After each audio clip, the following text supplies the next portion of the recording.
Okay, people, welcome to the this ordinary meeting of Council on June 11. We'd start with the karakia.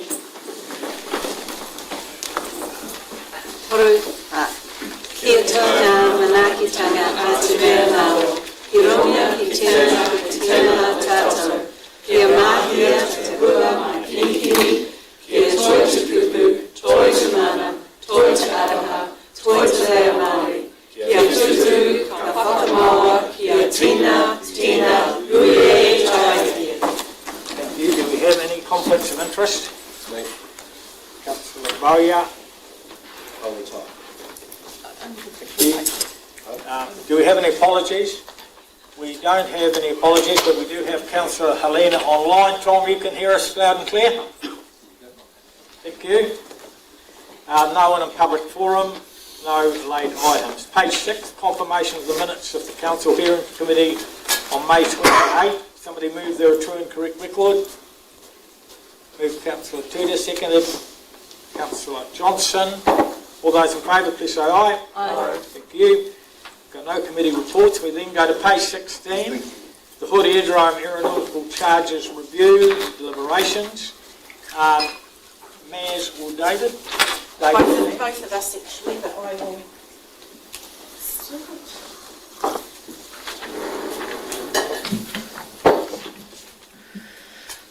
Kia ora, good morning. Your Worship and Councillors, I will take the paper as read and just step us through. So direction was provided to officers to undertake a review of the aeronautical charges structure.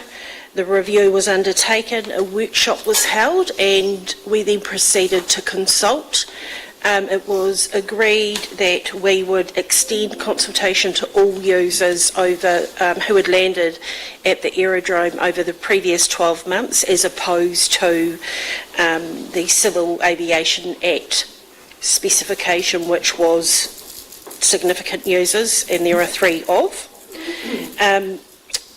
Submissions were made. We had 31 speak at the hearings 2 weeks ago, and we have summarised the outcomes in terms of themes within the paper. So, any questions for Maz? Any questions at all? General questions, Gary, or? Pardon? This is questions to the report, the original report. Yeah, I've got a couple of questions, if I may. There's a few, but I'm not sure if they're all relevant now. But first of all, I acknowledge Councillor Bowyer stepping aside in these discussions, but is he not allowed to contribute to this debate, even though he has a conflict of interest? That is true, Tom, yes. So is it, yeah, okay, well, I'm just wondering. I've spoken this through with Craig, and Craig is happy with to step aside from it and does not want to be part of it. Okay, if he doesn't want to be, that's fine. I just wondered if we've been consistent with other conflicts of interest that have come up in the past. My second question is, what was the cost of the external report on the aeronautical landing charges, please? Was that the initial report? The initial Yes, review? the initial report, yeah. Don't have that exact figure with me, but can come back and confirm what that is, Councillor. Do we have a ballpark figure? I think it may have been around 15,000. Competitive quotes were sought before an engagement was made. I guess I'm just wondering that the time and cost of council staff, including corporate costs, to bring 2 recommendations to council. What would be the approximate cost of that? Well, it's a reasonable cost. Potentially, I don't know, $40,000. It's pretty hard to give anything useful in that space because we haven't got those numbers in front of us. Yeah, I understand that. Thank you. And what is the likely increase in the aeronautical landing revenue or fees that will result from this current recommendation, David? if it was adopted?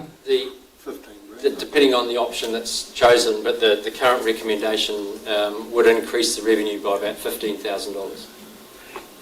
Thank you. And what are the admin charges for billing for landing charges currently, and what are the expected increase in the admin costs if this current recommendation is accepted?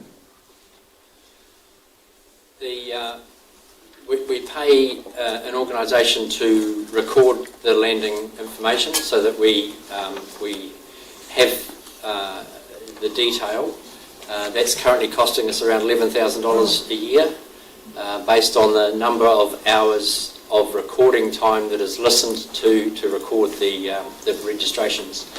I don't expect there to be any increase in that cost based on what fee regime is chosen. The council needs to understand and monitor the usage of the airport. So whatever the fee charge regime, I believe the airport needs to be recording all movements, and an organisation to do that is the most cost effective, as opposed to an employee or someone else local doing that job.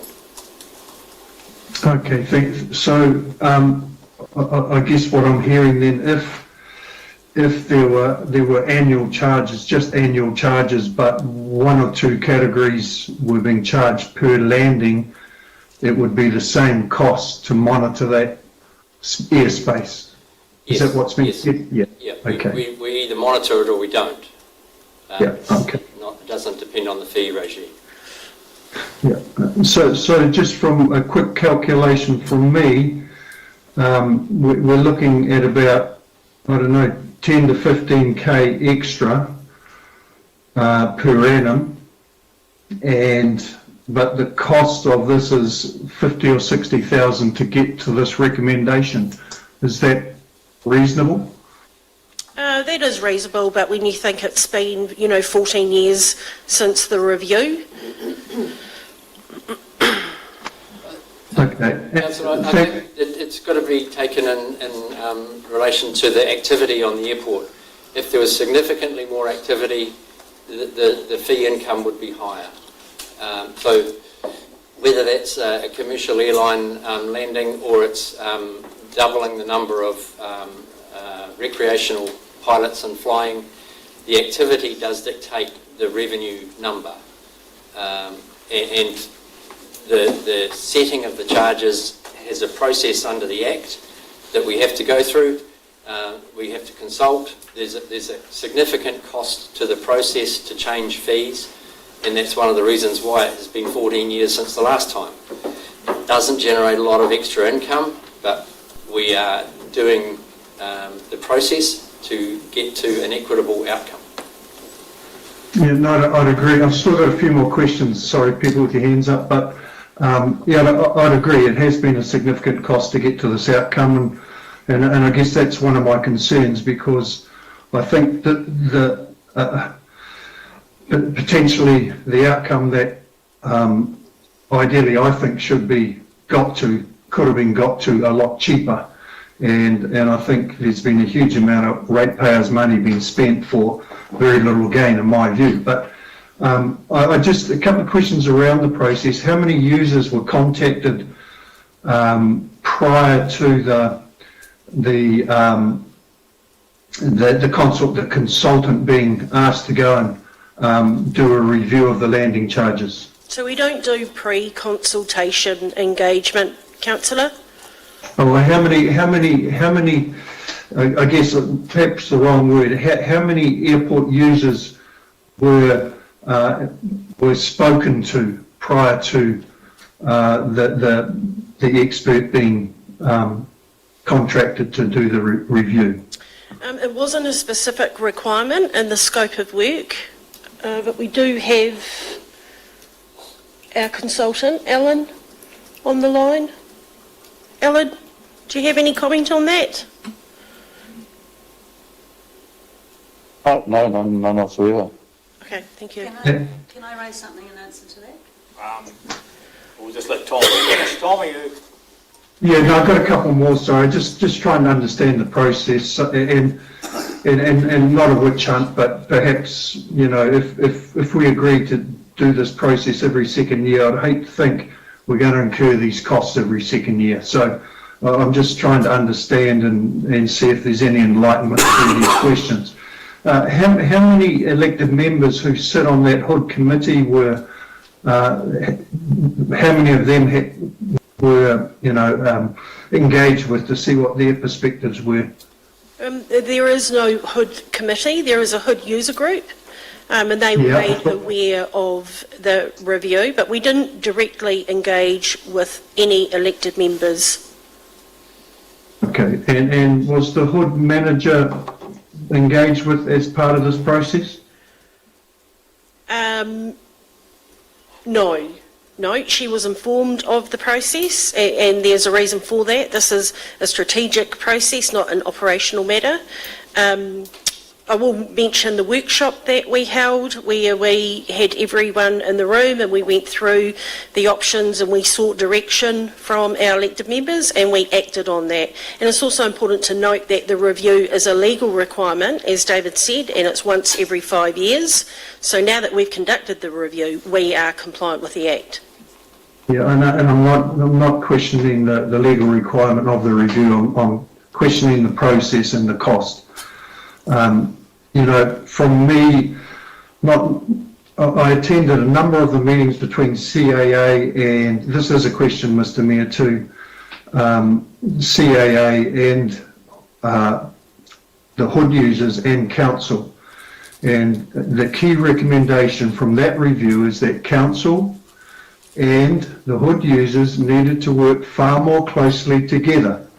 Now, I know that from the feedback from HOOD users that has improved with the appointment of the new manager, but in something like this, I would have thought we would have had some discussions with users around what might be the way ahead prior to employing a consultant and then going through the expensive cost of a fairly significant consultation, when perhaps the answers were already there right from the start that could have directed us in a way that would have saved ratepayers a lot of money and council staff a lot of work. So I could be wrong on that key recommendation from CAA, but the meetings I was in, and I actually asked the question several times, what is the most important thing going ahead? And it was improved cooperation, collaboration, communication between those two groups.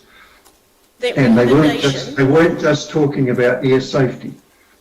So I'm just wondering, my question is, was this considered, that advice considered as part of this process?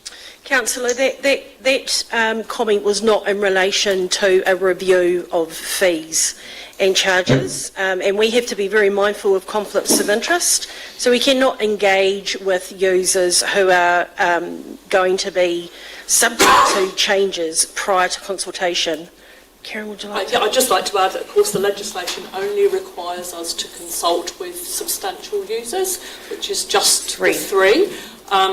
I would suggest also that we wouldn't pre-consult with ratepayers on our increases to fees and charges before we actually go out with our consultation document on the annual plan. It's a similar situation.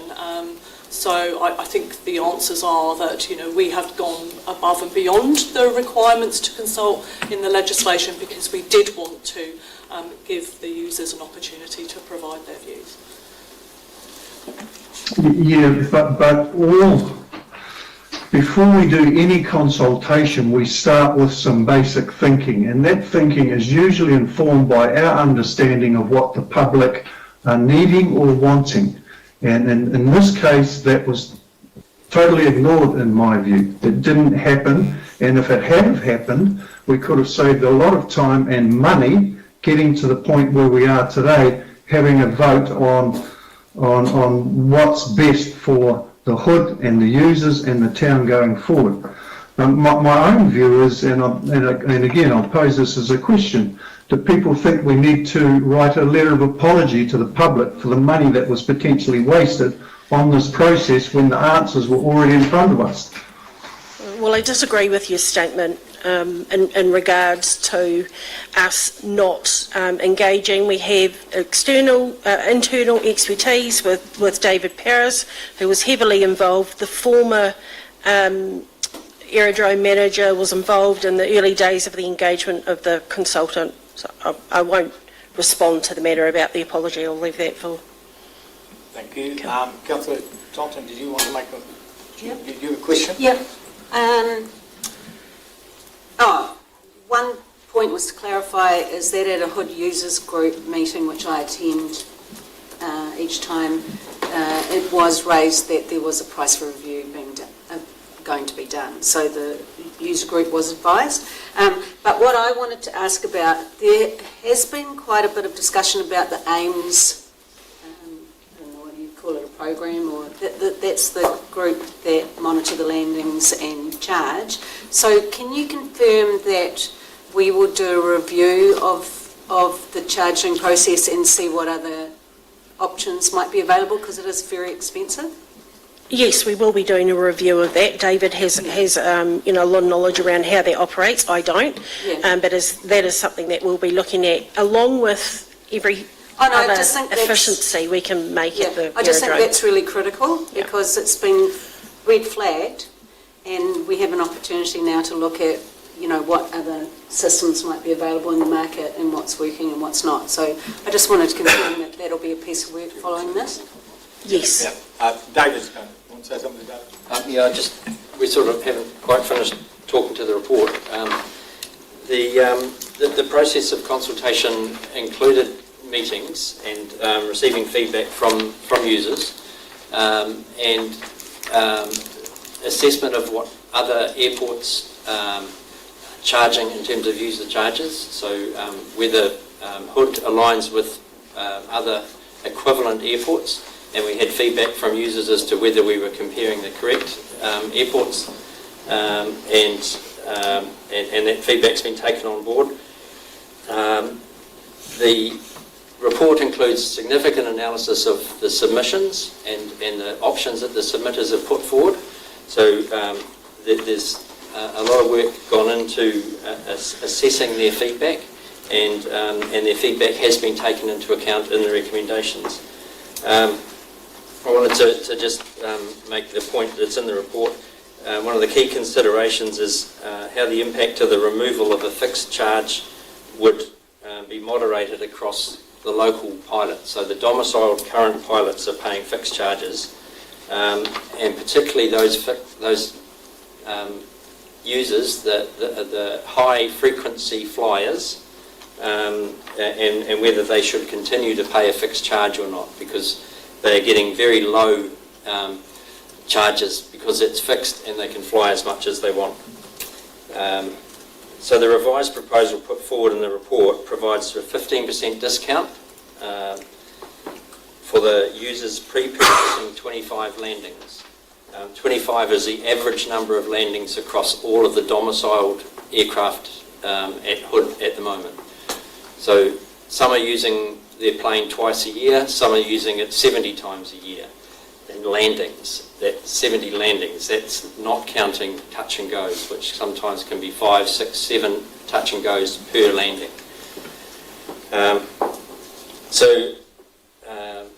The proposal is not to charge the domiciled aircraft for touch and goes or missed approaches. That was in the original proposal. To charge for 5 touch and goes would be 1 landing. So there's a concession there.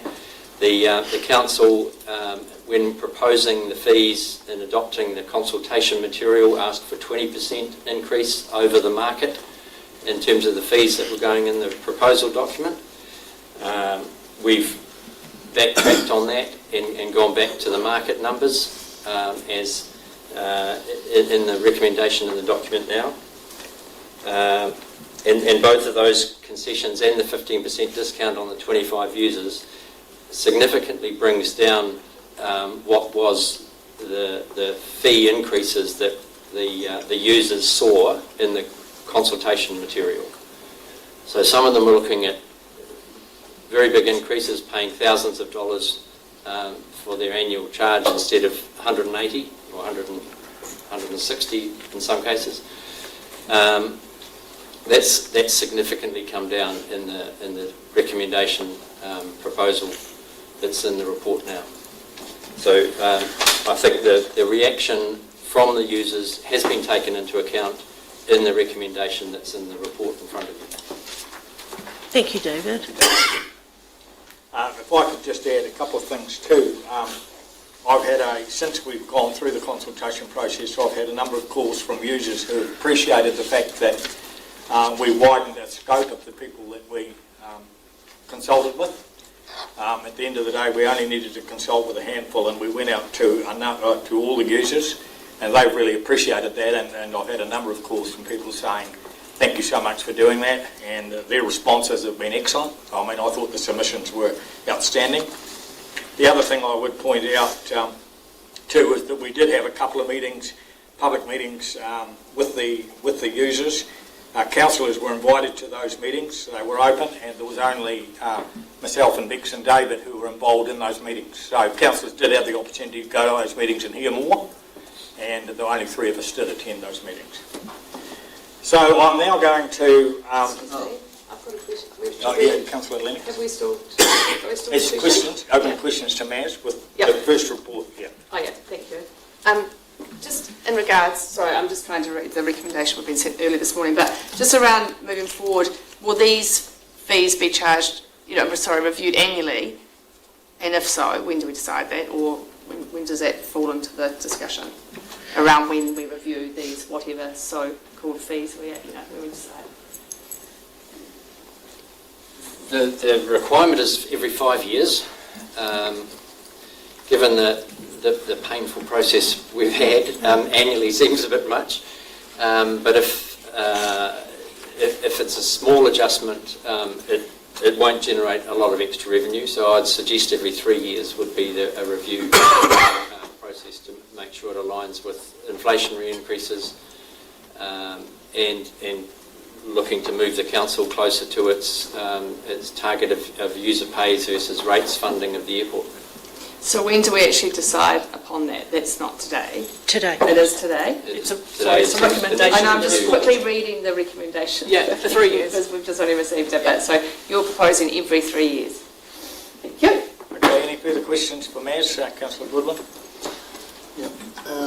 The first one is, I'm a wee bit alarmed in the report, and it's come up with other consultations. This point has been raised before. The analysis was percentages of submitters. My understanding is that is not the basis of submissions is the weight of what they say. If it's one person or it's not a referendum. So I'm just, a bit disturbed seeing this popping up on several consultations Karen we can do. speak to that. It's very common to present analysis for themes. Of course, all elected members will read all of the submissions so that you're aware of all of the feedback that's been given. This is to assist in your deliberations, also to present that analysis to the community as well, since we don't need to expect them to read all the submissions too. It's very common for... Being common doesn't mean to say we have to embrace it, does it? I would suggest it is best practice in providing analysis for elected members and the community to understand what the themes are so that they don't need to read everything and do that analysis themselves. And if there was an annual adjustment, back to probably David, if there was an annual adjustment of, just whatever the rate rise was or something, or whatever the airport cost increase was, that's a better metric. If you lock that in, you wouldn't have to go through all this business. Surely you would just annually say, oh well, the airport fees are cost ratepayers going up from 580 to 750, so the fees are going up by the same percentage. Is there- You do have to do a full review with consultation every 5 years, Yeah, but as yes, David every said 5 earlier, years, it but would you- be a small exercise. Yeah, but you could do an annual adjustment based on a very good example is the current cost is, I don't know, 580,000 a year to the ratepayer, and in a couple of years it's $1 million. So that's happening within 5 years. Why not just within that 5-year period have a modest increase that reflects those costs? Councillor, we could do that, but we would need to consult with substantial users every time that we propose to increase the fees. We would need to consult. So we could do Even that. if you were but we only would consult. putting it up 10%, Yes, we would. That's you would what the have to legislation consult. requires. Councillor Lennox. So just on Brent's comment. So we review dole fees annually and other user fees. I'm confused as to why Hood would be different in this regard. Because it comes under the Civil Aviation Act, which is different Okay. from the Dogs Act. So there is no way that we can legally review these fees. Yes, we could annually absolutely or do that. biannually. We could Okay? absolutely do that, but we Right. would need to consult every time we put the fees up. Every time we're intending to put the fees up, we'd need to consult with those 3 substantial users. And if we followed the model that we did this time, we would extend that out to all users. Okay, so there's still an option to go biannually versus 3 years, if there was appetite for that. Around the table. Yeah. Okay? Gary, if I can just further that, the 3 substantial users are defined by the dollar value that they contribute to the fee income. And currently that's not the highest user as in numbers of landings. So the people who are doing the most landings are not in those top 3 who are paying the fees. So it would be consulting with people who are not paying, who are paying more fees, but not high users. Thank you. Right. I'm going to now put the recommendation, Excuse me, I have a substitute recommendation number 2 for a different proposal for fees and charges, which I'd like to propose. Would you like to read that out? Yep.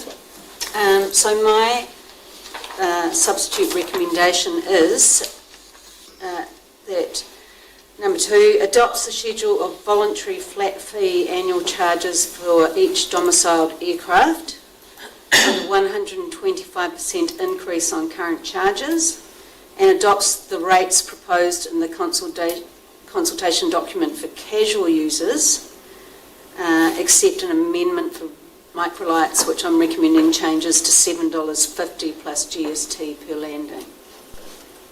Thank you. Understanding orders 9.5, I do have I can accept that recommendation, and I will. I'm going to have that recommendation moved as a motion, but before that, I'd like Karen to perhaps. Thank you, Give us a bit of Your information. Worship. Just before Council considers that and deliberates on that proposed substitute for the fees and charges, I would need to provide some advice to you to assist you in your decision making and so that you can comply with the Local Government Act. I have prepared a supplementary report with that advice along with David Paris, so I recommend that the meeting adjourns for you to consider that advice, and then I can take you through that when we come back. And I'd like an opportunity to talk to my recommendation. Absolutely, so afterwards I'll as well. present the advice and then you can talk to that following that, and then could be questions Okay. I in the will- usual way. Yeah, I will move that. I've decided that we will have an adjournment. We'll have an adjournment for 15 minutes so that you can read the paper, and then we will come and Karen and David will provide the advice and we'll go from there. Thank you.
Okay, we re-adjourn our meeting.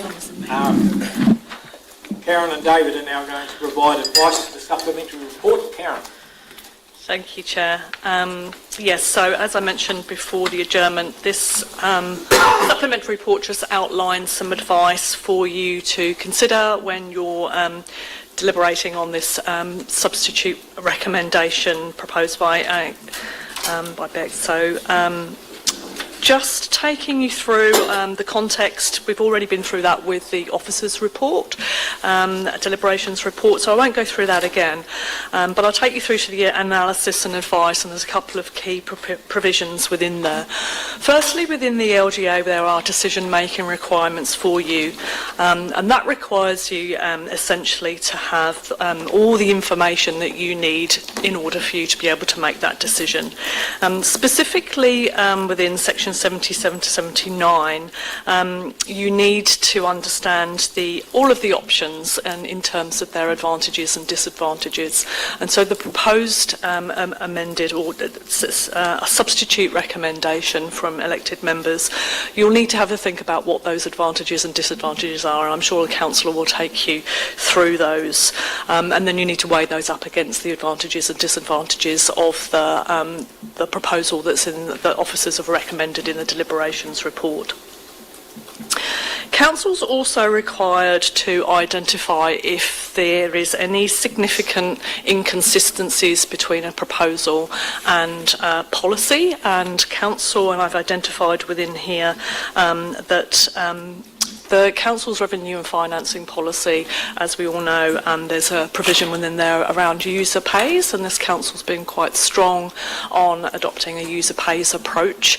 This was signalled in our consultation document on our long-term plan, and it was received well by the community that moving towards a user pays approach was user pays approach was appropriate to do that. The policy does actually specify that Council seeks to maximise the portion of the service paid for through user fees and charges wherever feasible and appropriate. The proposal in the officer's recommended option aligns with the user pays principle. My advice is that the elected members' proposal doesn't align closely with the user pays principle in terms of having a flat fee.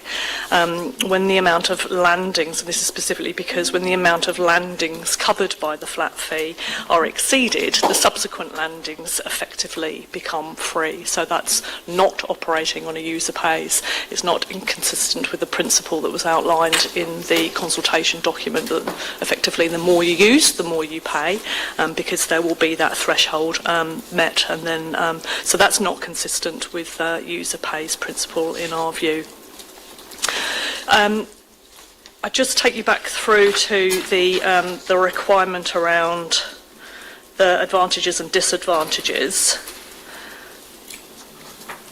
So on page 5, so the decision-making requirements under Part 6 do require that objective of the decision and whether the proposal achieves the objective of that decision in terms of their advantages and disadvantages. So Council will need to identify what the objective is and the advantages and disadvantages of that elected member's proposal. And then there is the inconsistency requirement. So Council will need to decide whether the inconsistency between the proposals of user pays is a significant inconsistency with the user pays principle that's been identified in our revenue and financing policy. We've provided some annual flat fee charges, some financial implications of the options that we've considered. So that was the initial proposal that we've consulted on. The slightly amended officers' recommended proposal and the proposal from elected members, and they are in the attachment 1 to the report, and I can ask David Paris to take you through those financial implications, because obviously you need to have a think about those in terms of the advantages and the disadvantages. I don't know if got that table in front of you, but I can talk to it. The columns that are relevant are the fee proposal that the costing for a range of example aircraft, what the fees would have been under the proposal, based on every landing being charged for, every 5 touch and goes being charged for. Is this page 14? Page 9 of the supplementary agenda. What the fees are likely to be if you adopt the proposal that's in the report. And then on the right-hand side of the page is what the annual charges would be for those aircraft under a scenario that increases the annual charge by 125%. That's basically 2.25 times the current charges. So the $80 charge plus GST goes to $180. The $160 charge goes to $360. Dividing those by the per landing schedule, you come up with around 24 or 25 landings for the fixed charge. So the likelihood that a number of domiciled aircraft would not take up the annual charge if they're not going to use 24 or 25 landings is a possibility. So the revenue likely to be generated maybe less by going to those fixed charges. And you'll see the Aero Club 4 aircraft are identified separately on that table. If they were charged the new fixed charges that are proposed, the revenue would be $1,080. Under the proposal that's in the recommendation report, their annual fee would be, if they continued to do those same number of landings, $3,147.50. So it's a $2,000 discount that those landing fee fixed charges are giving to the Aero Club.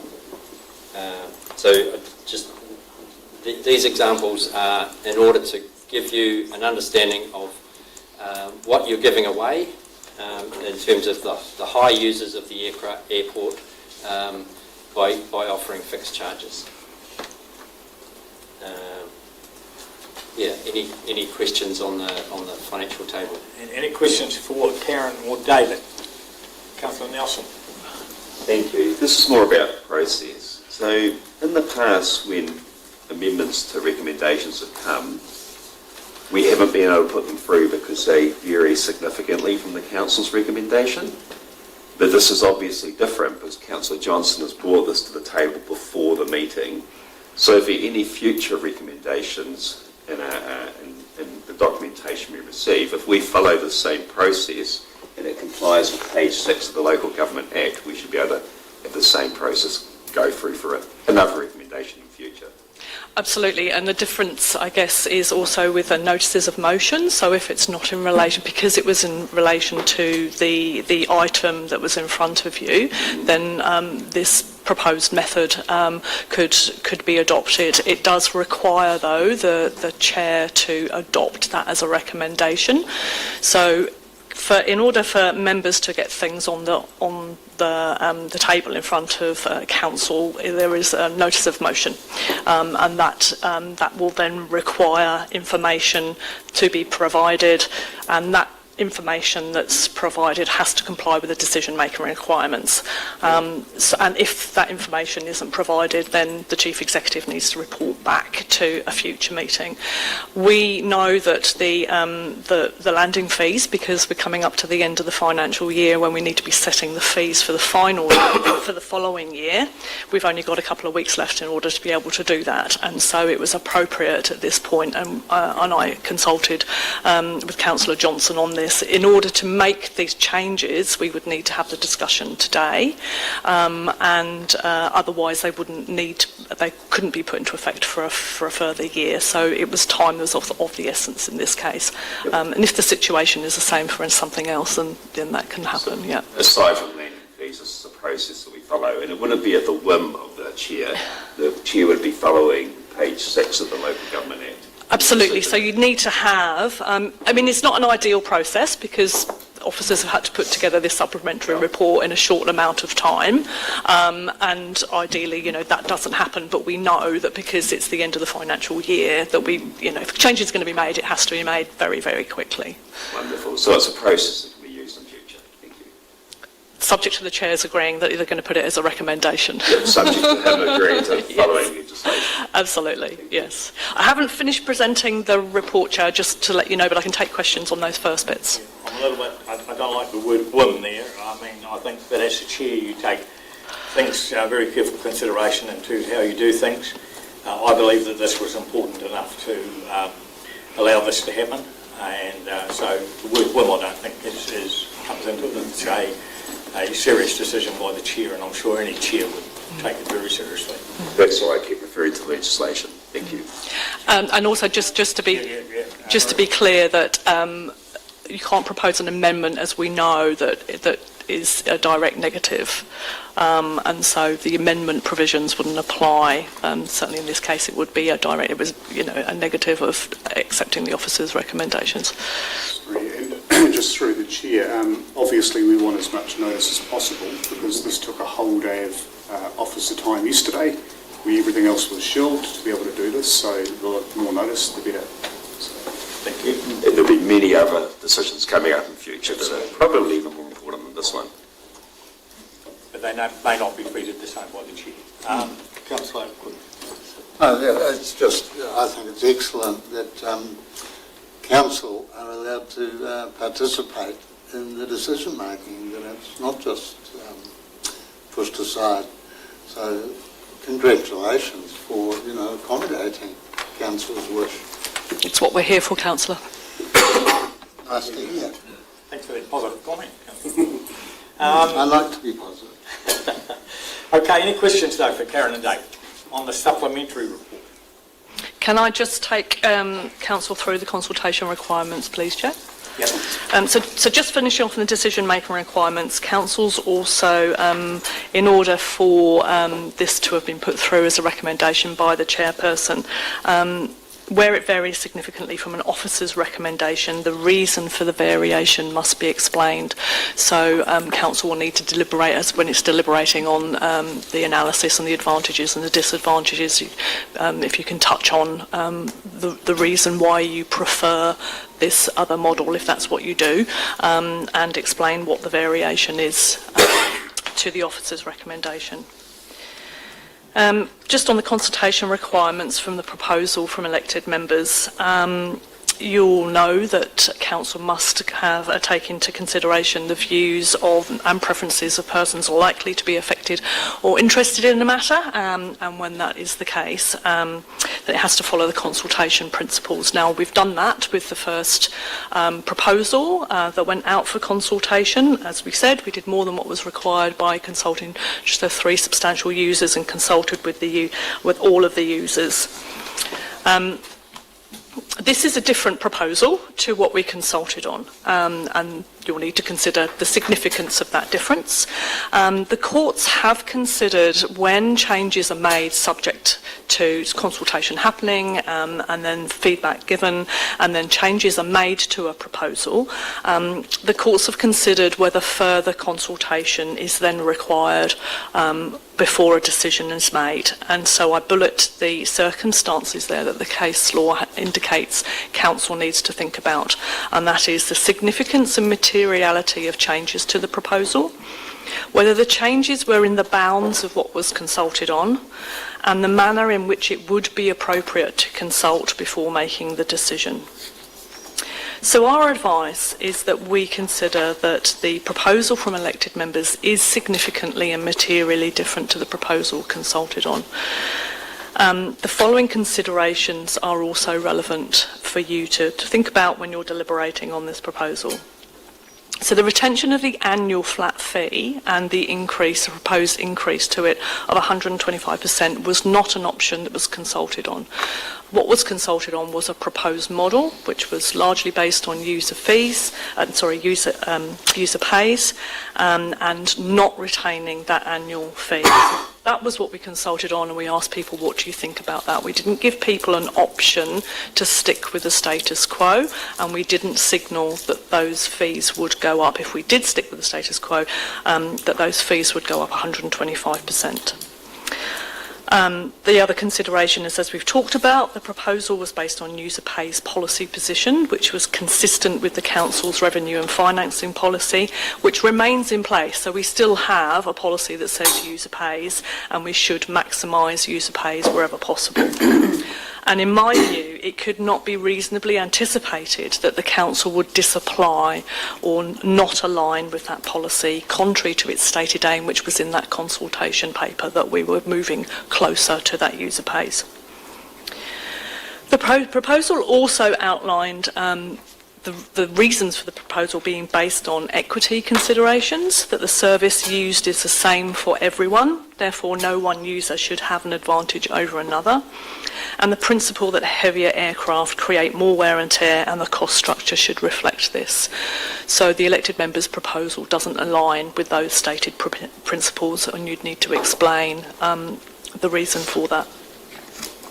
Also, the Council did not hear from the majority of those contacted in the targeted consultation, and they may agree with the policy and principles stated in that consultation document.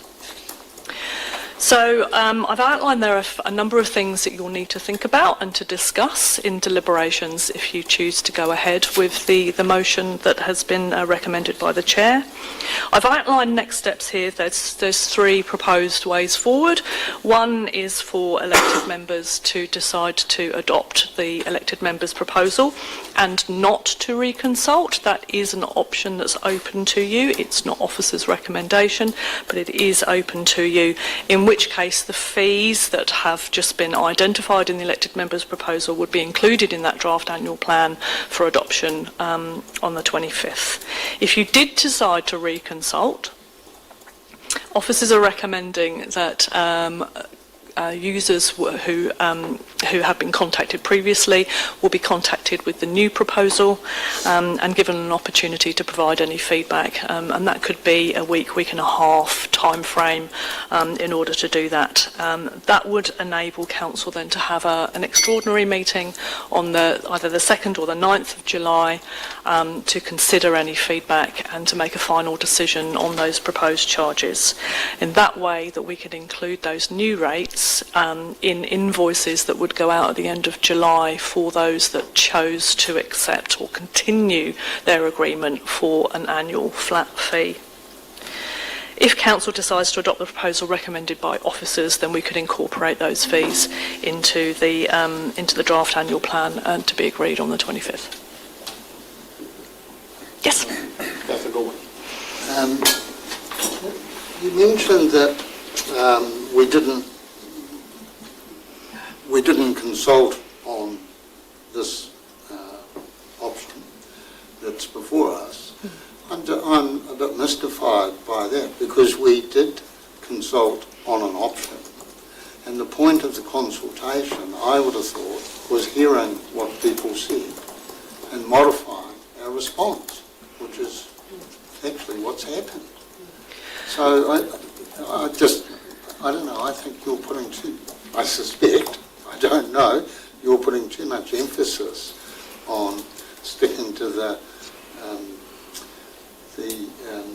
consulted option, because that sort of defeats the point of listening to people, in my view. Listening to people and responding within the bounds of what was reasonably anticipated. So our proposal was very much a change in the way that we charge, to go from a different set of policy statements, I guess, to another set of policy statements, and then to attach fees at a particular level to that model. So there's two components within there. And I understand from a policy perspective, which is probably your perspective, it is a big change, but the materiality or significance of any of these changes is insignificant. Pretty well. In my view, not. In my view. In my view, not, and it's my job to provide you with advice. Whether you accept my advice and follow my advice is entirely up to you. So in my view, because we didn't, in other consultations, we would provide options, and one of those would be stick with the status quo. That wasn't what council chose to do. It chose to adopt a different model that it felt was fairer, that better aligned with user pays.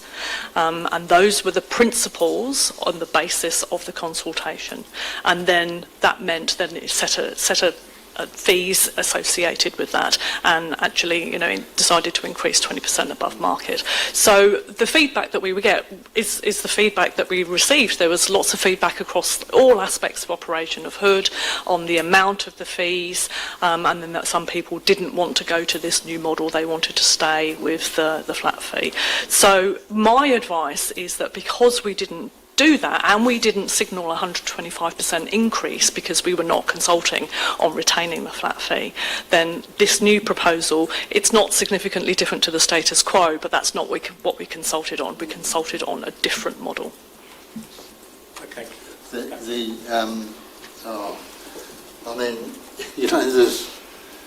It's not a perfect world the way we do things. I mean, the recommendation that ended up going out to the for consultation. Correct me if I'm wrong, but we did that in a workshop, and it wasn't a public process. You're not even meant to make those decisions if you want to be a stickler in a workshop. But we bumbled on through it. So yeah. Council made the decision when it adopted the consultation document to go out to consultation. It's very, very normal to have a number of workshops, as you recall from the year and a half of long-term plan workshops that we had, to give direction, to work our way towards what's going to go in a proposed plan, in a proposed policy, in the annual plan, in a consultation document for consultation. When Council made the decision to adopt that model to consult on, that's when you made that decision, not prior. Thank you. Councillor Helena? Yeah, thank you. Just on that point of Councillor Goodwin's, yes, Council did make that decision, but basically at that point, Council didn't have a full understanding of the perspective of the users and the risks and the challenges that initial recommendation posed. And I totally agree with Councillor Goodwin. The purpose of consultation, if we don't have full information before we design the consultation document and whatever policies are included in there or processes are included in there, there's good governance to then change when further or useful new information comes forward. And you as council officers have got us to overturn stuff because of new information coming forward. So in terms of a process full of integrity, I think what we're doing is the right thing. I'm just also that the comment was made that because... Question time. This is question time. This is questions on the supplementary report. Okay, I'll give you some questions. Why is it that we when the council officers make a recommendation, why can that not be consulted with before we have to come and make a decision? Because the comment was made just previously, all the extra work that has had to go on into today's meeting because of this new motion coming forward.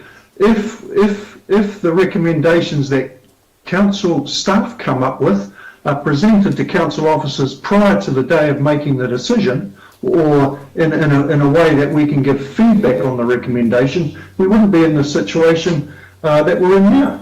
But my other questions are, how many landings would it take? Well, a couple of questions, and I'll fire them all out. How many landings would it take for the 60-40 rule to give effect to our costs?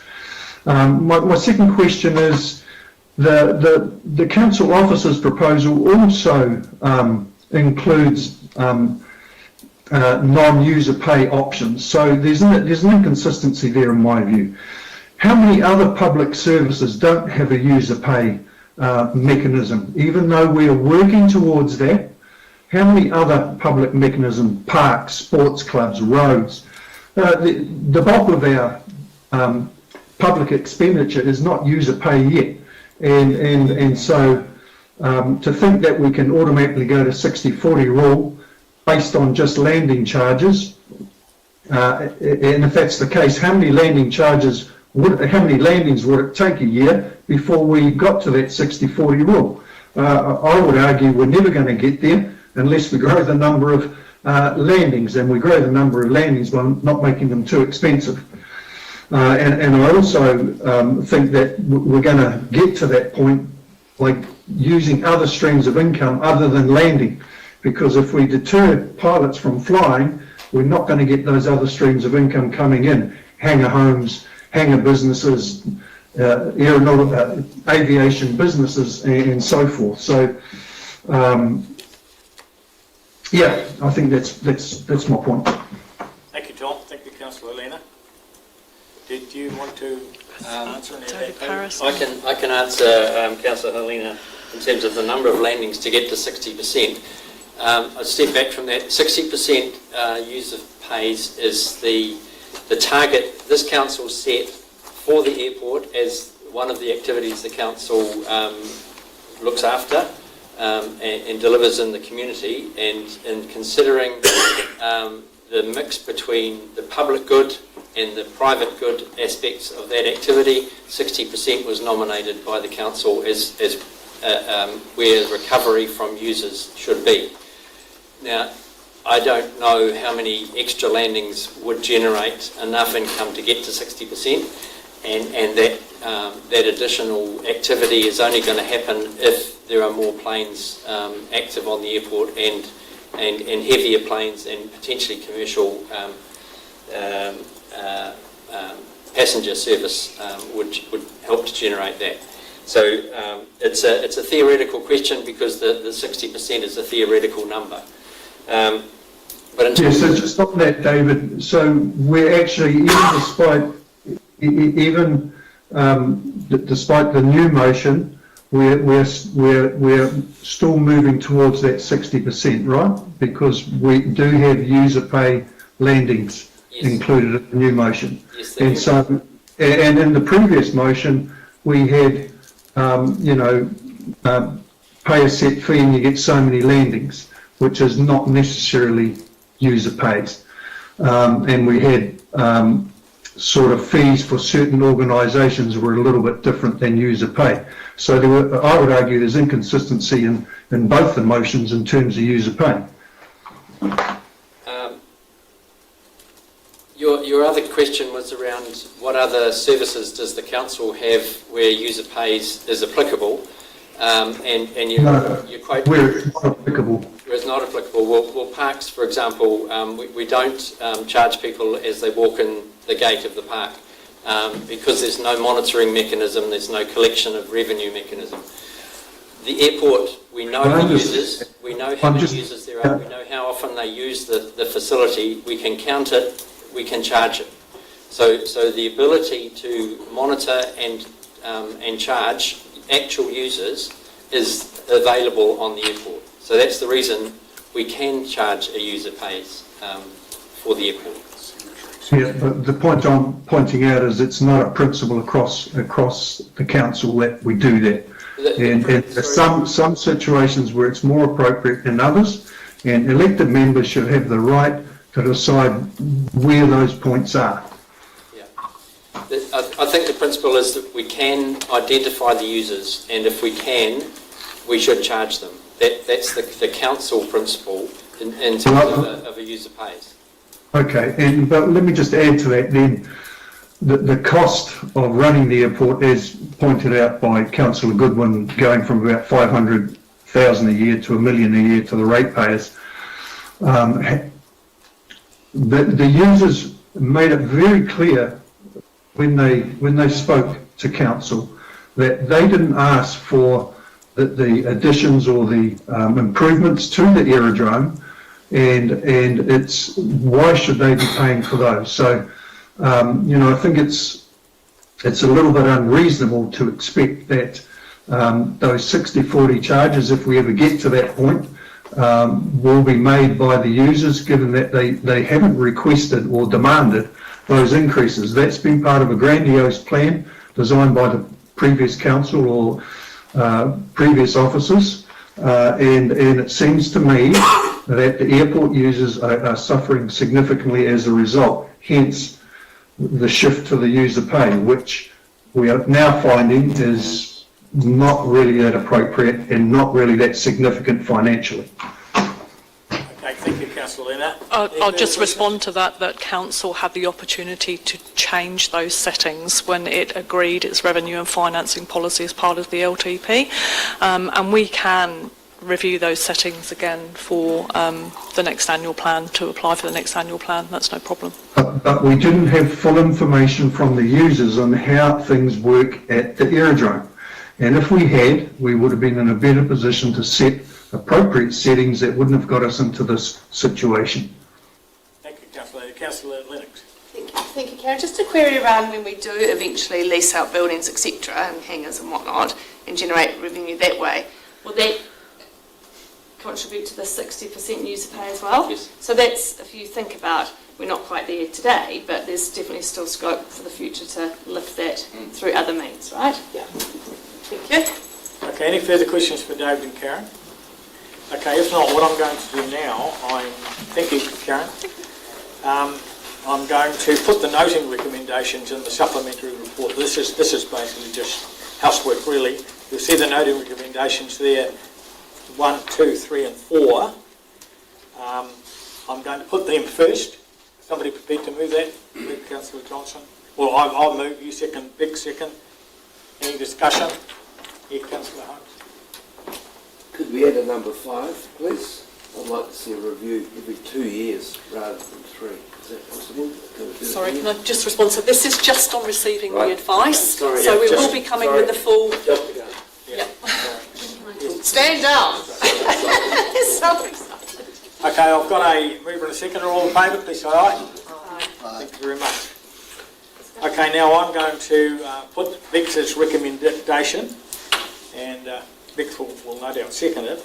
And the recommendation is adopts a schedule of voluntary flat fee annual charges for each domiciled aircraft with a 125% increase on current charges, and adopts the rates proposed in the consultation document for casual users as specified in attachment 1 to the Hood Aerodrome Aeronautical Charges Review Deliberations Report, except an amendment for microlights changed to 750 plus GST per landing. Vic, you'll second that, and I'm sure Councillor Johnson, you would like to speak. Thank you. Good discussion. So first I'd just like to address some of the issues that this substitute recommendation affects. I'll start with the disadvantages. I imagine that the disadvantages that it's not consistent with our user pays policy. However, as some elected members have already pointed out, we do have areas across the business that aren't consistent with that. And David mentioned about that at Hood we can identify users, so it is appropriate to add a user charge schedule. However, a good example of that would be the library. We can identify people that come into our library, however we don't charge them. So I think we have some examples in our business where we have decided that one form of charging is more appropriate than the other, and I believe that Hood is one of those examples. So a disadvantage could be that it's not consistent with our user pay policies. The other disadvantage could be that we're treating one sector differently. I have no problem with that because I see our Hood user group as small, local, active, and I'll cover that off a little bit later as to their contribution to our aerodrome.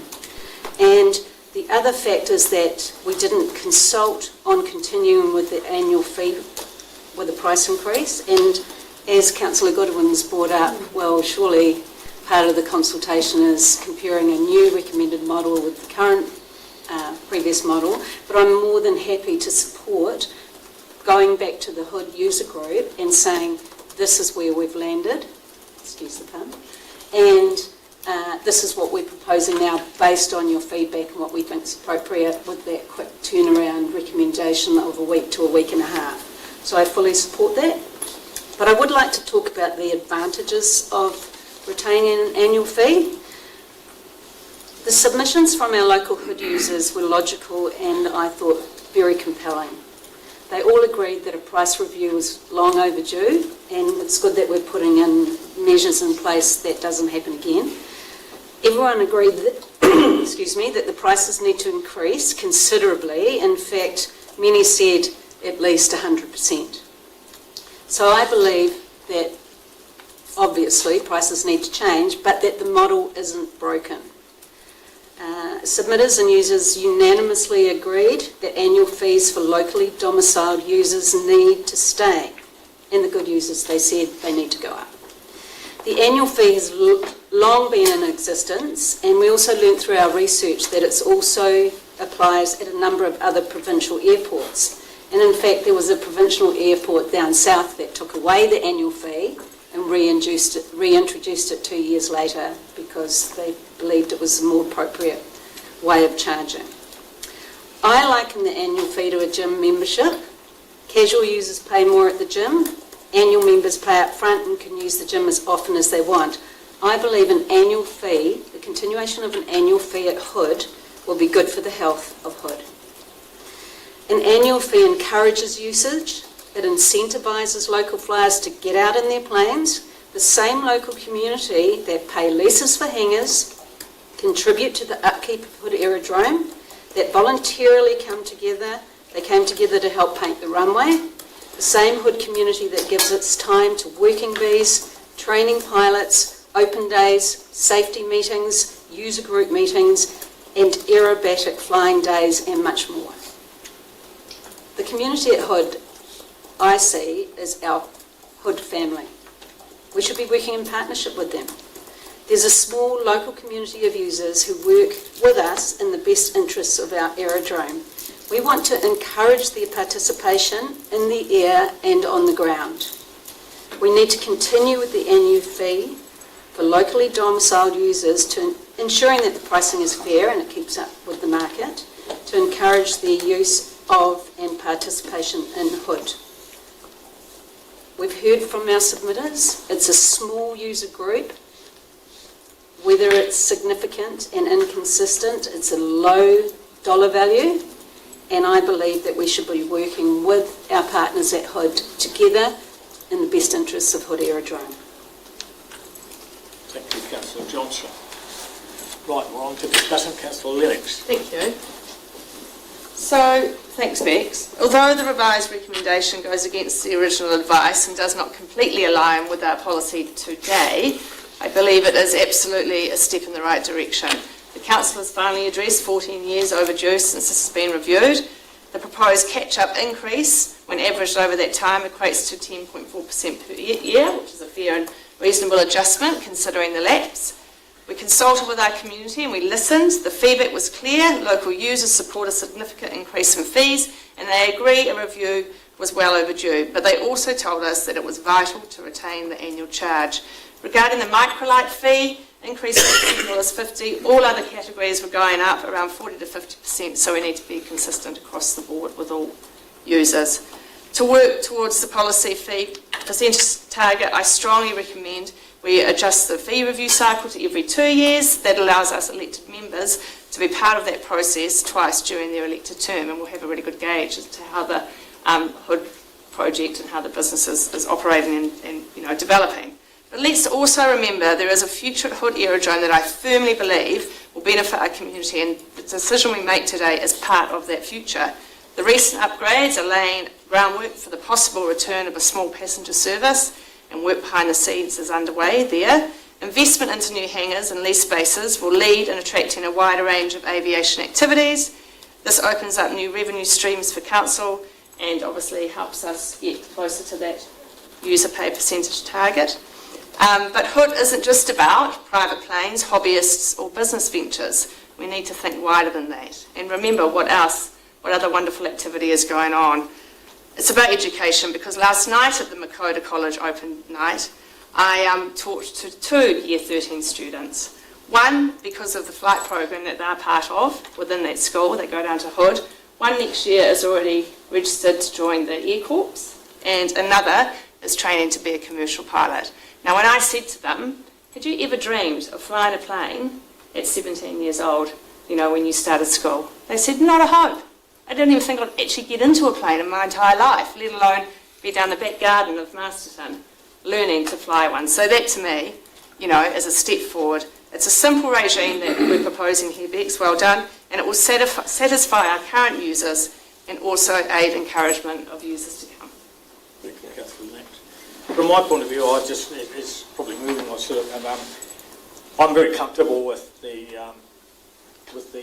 recommendation of Councillor Johnson. I also take up Councillor Lennox's point of view. I think when you look at the wider scheme of this, we're making, you know, when we're starting to look at, we're making something like $15,000 or something. I mean, it's small fry stuff. And we're going to need to build interest in our airport. And I know that Kim and our officers are looking at ways and means of doing that. And I mean, I think that's important. The other thing that I think is really important, and the other councillors probably don't like to hear this, but Hood is a regional, has a very strong regional component to it, particularly in terms of emergency. And I believe that we should be working a lot harder and pressing a lot harder for both Carterton and South Wairarapa councils to become part of the funding of Hood. And I'm really strong on that, and I would like to have that in our discussions as we go forward. The other side of this discussion, which I think I'm interested in particularly, is the Aero Club. I think we do need to sit down with the Aero Club on their own and have a decent chat as to how we can arrive at solutions that would suit them as well as us. But that's the point I'm making. I think the strongest point from my point of view is that there is a regional facility, and let's start thinking about it like that. Right, any further, Councillor Holmes? Yes, well, I was lucky enough to have attended 2 of those meetings we had with the community and the users, and the first one, and I must take my hat off to David and Maz, you handled it very well, but it was pretty stormy. And it was very evident at that meeting and the following meeting on the Saturday that these people are passionate about the airport, they're passionate about their planes, and they want to see Hood go ahead. And I think the decision we've made today is the right one. It's up to us now. We have to take this forward, and we have to build better public relations with the community out there, because Hood, as Gary said, it's got a lot of potential, and it's open air space. I'd like to see it get back to where it was, but a lot of money's been invested there. It's only going to get bigger and better, I think. Thank you to everybody for coming up with today's resolution. I think it's wonderful, and I think everybody in the Hood community is going to be very happy about it. Thank you very much, Councillor Holmes. Councillor Goodwin. Yes, I just want to endorse something you said, Mr Mayor, about it being a regional facility. And I'm sure we can learn something out of this, because and even bigger than South Wairarapa and Carterton, actually, GW potentially have an interest also if their airport happens to be out of action. And I suppose the lesson is there'll be other things, probably quite soon, where we're talking about building regional facilities. We must never do that until we've got agreements for regional funding. Thank you. Gary, Councillor Holmes. it has been mentioned about the 2-year review. Can that be added as number 5? How could we fit that in? I think it's very important, personally. And I'd like to move that to number 5. I second that. Ask the legal person here. Sorry, could you repeat that?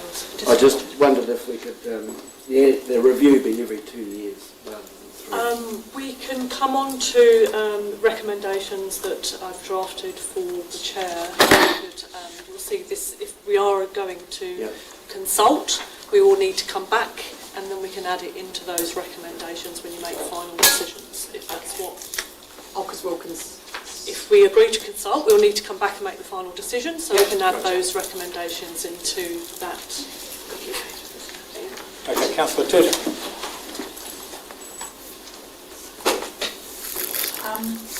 I'd like to thank you, Bex, for bringing this recommendation, and I fully support it. But first of all, I'd like to thank the officers for agreeing to go out and consult lots of people rather than just a few. Because to me, that's it's better to have a wider group to consult with than a narrow, to me, an elite group. Maybe that's the wrong word, but that's how I see it. And I'll move on to Bex's recommendation. We listened to the submissions, and all the time, for me, was the thing of safety. And it's easy to get a plane up in the air, I imagine, if you've got someone who's teaching you. But it's a lot harder if you are learning to land. And so landing the plane is important, and having practice and being fully competent to do that sort of thing is even more important than you're taking off, because you've got to come back. And so for me, touch and goes are a bit scary, and I think people need to be given the opportunity to have it.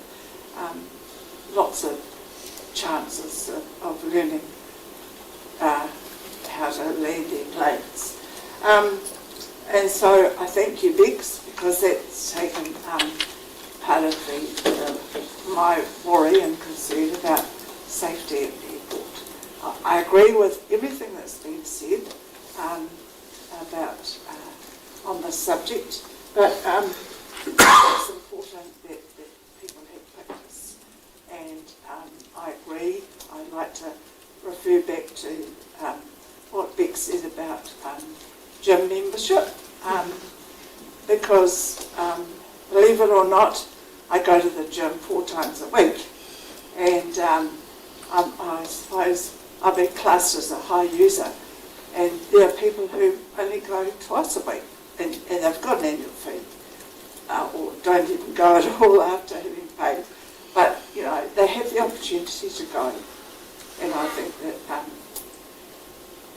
you should be allowed to exercise your rights. So, yeah, I thank you, Bex. Thank you, Councillor Tuta. Any further discussion? Well, if there's no further discussion, we're now moving to putting the motion that has been moved by myself and seconded by Councillor Johnson. But we do have suggested recommendations to go with this motion, and I'm going to go through them now. One being that we receive the Hood Aerodrome Aeronautical Charges Review Deliberations Report. 2, that we agree to consult on a schedule of voluntary flat fee annual charges for each domiciled aircraft with a 125% increase on current charges, and the rates proposed in the consultation document for casual users as specified in Attachment 1 to the Hood Aerodrome Aeronautical Charges Review Deliberations Report, except an amendment for microlights changing back to 750 and GST per landing. We agree that the proposed charges outlined in 2 above are significantly inconsistent with the user pays policy detailed in the Council's revenue and financial policy. The reasons for this consistency are that our Council is acknowledging it is not maximising user pays, but are working towards the settings in the policy in order to encourage greater use. Council will consider amendments to the policy as part of the annual plan 2026-27 development. And 4, we agree to make a final decision on the Hood Aerodrome aeronautical charges at an extraordinary meeting to be held on the 9th of July 26. So that is the 25, sorry, 25, yeah. So those are, now I have to, Bex, are you happy with that? Yes. To second that? So I've moved and seconded that. Are you going to have a two? It goes in the consultation when they go back to the... Oh, okay.